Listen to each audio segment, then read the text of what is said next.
dahil maglingkod hanggang sa huling hibla ng buhay para sa inang bayan. Given that you are very visible, your visibility must be a driving force of goodness, fairness, and justice.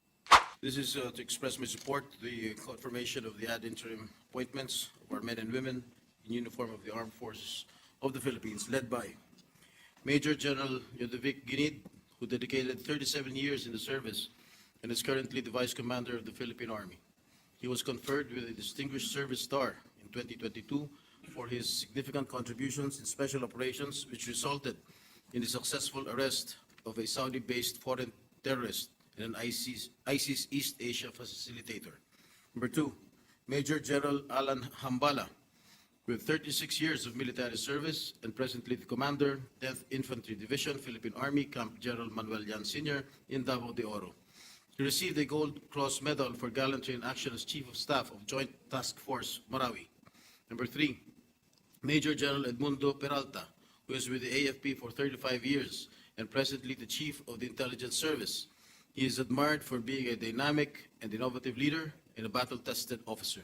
Number four, Major General Jesus Nelson Morales, a highly decorated officer who is known for his significant accomplishments and leadership achievements in the field of logistics and air operations against lawless elements.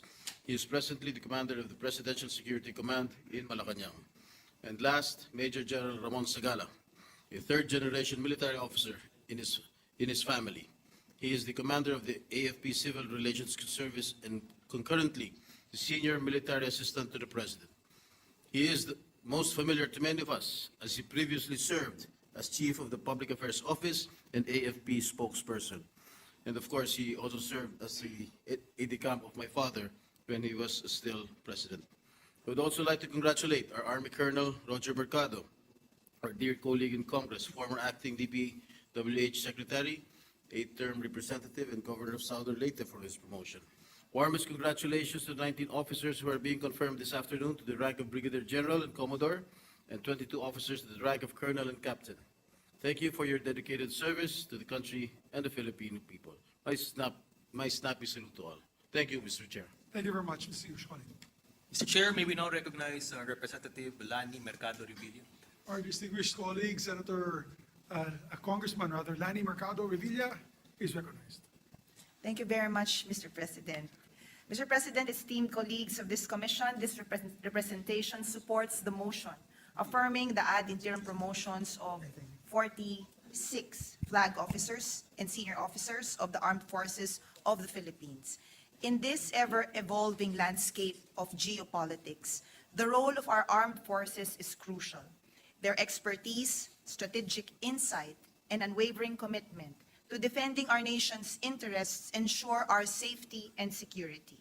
Your promotions today serve as a testament to the trust and confidence placed in you by our President to lead our armed forces with honor, integrity, and distinction. As we commemorate National Women's Month, it is but fitting to recognize and celebrate the remarkable contributions of our women military officers. They embody the spirit of strength and excellence, breaking barriers and strongholds in a world that is dominated by men and paving the way for future generation of women leaders. But my piece of advice as a fellow woman leader, believe that you can even do greater things than these by humbly submitting yourself to God, our highest power, because God is able to do exceedingly abundantly above all that we can ask or think.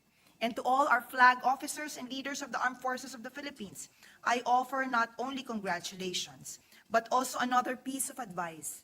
Do not get entangled with civilian affairs, especially with politics. Do everything for God and not for men. This is the mindset of a high-caliber servant leader. Again, I extend deepest gratitude to the men and women of the Armed Forces of the Philippines. Thank you for your selfless service and loyalty. May God bless us all. God bless the Philippines. Salamat po. Maraming salamat, Senator. Congresswoman Lani. Mr. Chair, may we now recognize Senator Raffy Tulfo. Our distinguished colleague from the provinces of Isabela and Davao, no other than our distinguished colleague, Senator Raffy Tulfo, is recognized. Mr. President, my dear colleagues, all the appointees and their families and loved ones, good afternoon. Mr. President, if I may be allowed to be sentimental today lamang po. I cannot believe that there will come a time when I'll be given the duty to confirm the appointment of our esteemed servicemen of the Armed Forces of the Philippines. And I take this duty seriously because I owe that to my father. My father was a member of the Philippine Constabulary. Kaya po, ibang respeto ko sa ating mga opisyal ng AFP. I know the dedication, discipline, and passion that they put into your work. Iba po ang sakripisyo ninyo dahil tuwing kayo po'y nadidistino sa malalayong lugar, napapalayo po kayo sa inyong pamilya. At kasama ng lungkot na ito ay ang kaba dahil sa panganib sa inyong buhay tuwing kayo ay may operasyon. The work of the AFP is a thankless job. Minsan, ginagawa nyo lang ang inyong trabaho o kayo'y nagmamalasakit, kayo pang natitira at napapasama. My own father had a similar experience where he went head-to-head with a smuggling syndicate. Anong nangyari? Siya'y nasibak sa pwesto at na-reassign. Nabaliktad at nakasuhan dahil may mga makapangyarihan na kanyang nakabangga sa pagganap ng kanyang tungkulin. Mr. President, I want everyone to know that the AFP as an institution is one of the most admirable in the government. The professionalism is the model that other agencies should and must follow. Pero siyempre, like any other organization or institution, meron ding mga naliligaw ng landas sa ating mga military personnel. In fact, may mga nakarating sa akin na sumbong involving some of our men in uniform. Buti na lang, hindi po tungkol sa korupsyon. Sa halip, ang mga ito ay tungkol sa mga personal na bagay. Personal na mga reklamo na di pa rin dapat tularan. That is what I expect for our appointees today. You have to set the bar high. I call upon all of you who will be confirmed. Be role models. Not just in your work, but also in your communities and in your families. The values I hold dear to my heart, which I pass on to my own children, are values that I got from my father. And this is what you have to be in the AFP. Given that you are very visible, your visibility must be a driving force of goodness, fairness, and justice. Again, thank you for your service, and I salute you all. Mabuhay po kayo. Maraming salamat po, Mr. President. Maraming salamat, Senator Tulfo. Mr. Chair, may we now recognize Senator Bong Revilla. A distinguished colleague from the great province of Cavite, Senator Bong Revilla is recognized.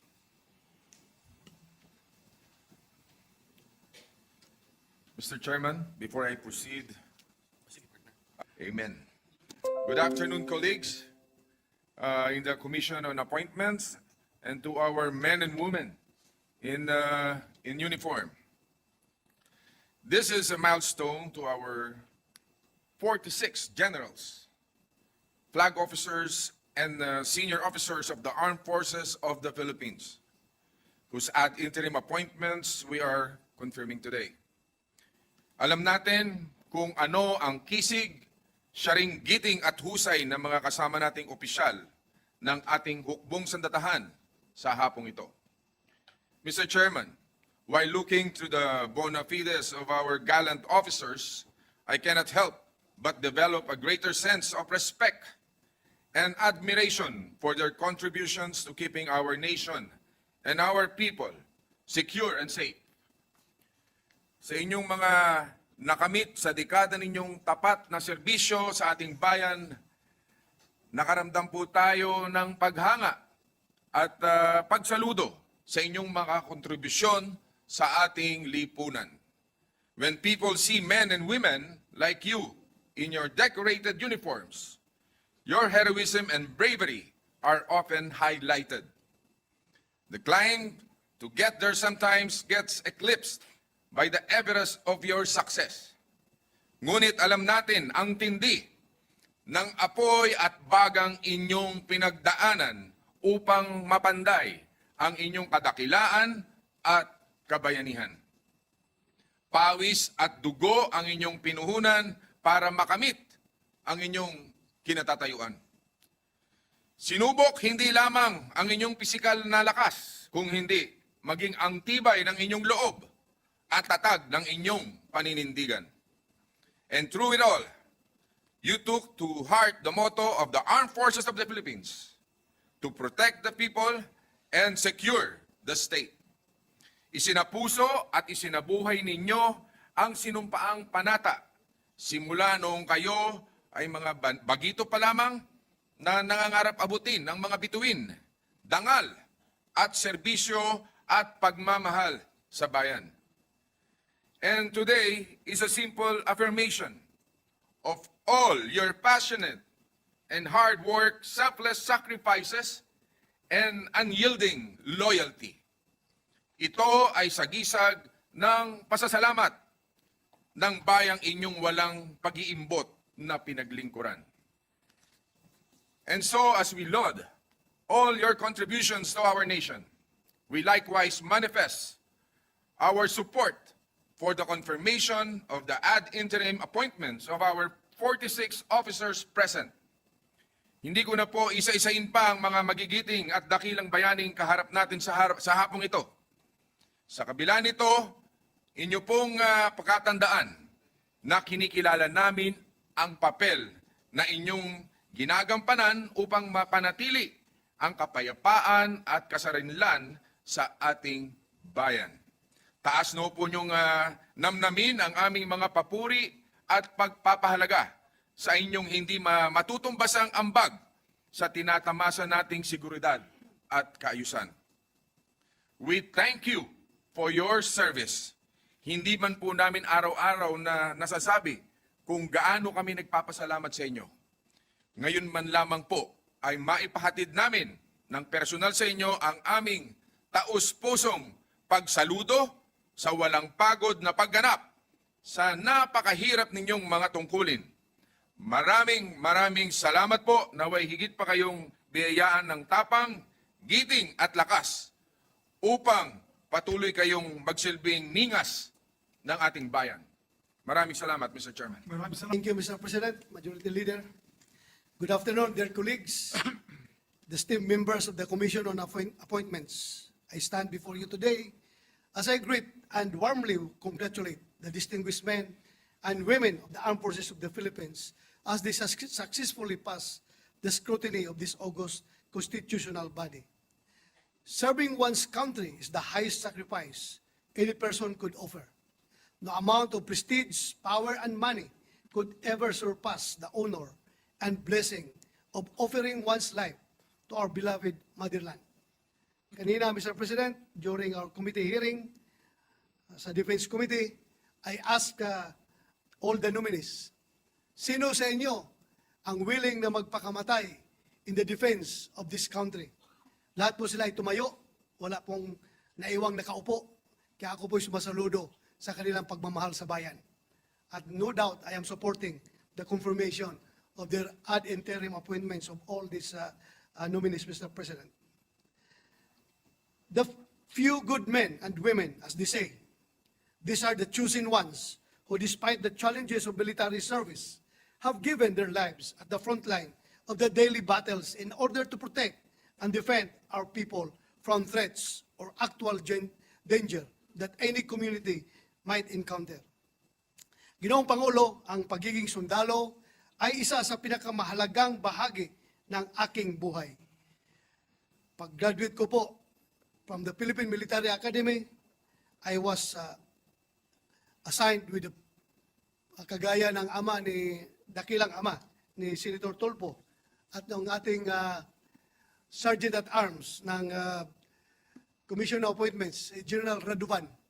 I was luckily assigned with the Philippine Constabulary. Ang pinakasikat, pinakadakila at pinakaastig na branch of service of the Armed Forces of the Philippines noong araw. Any objection? Ha? None, ha? Okay, thank you.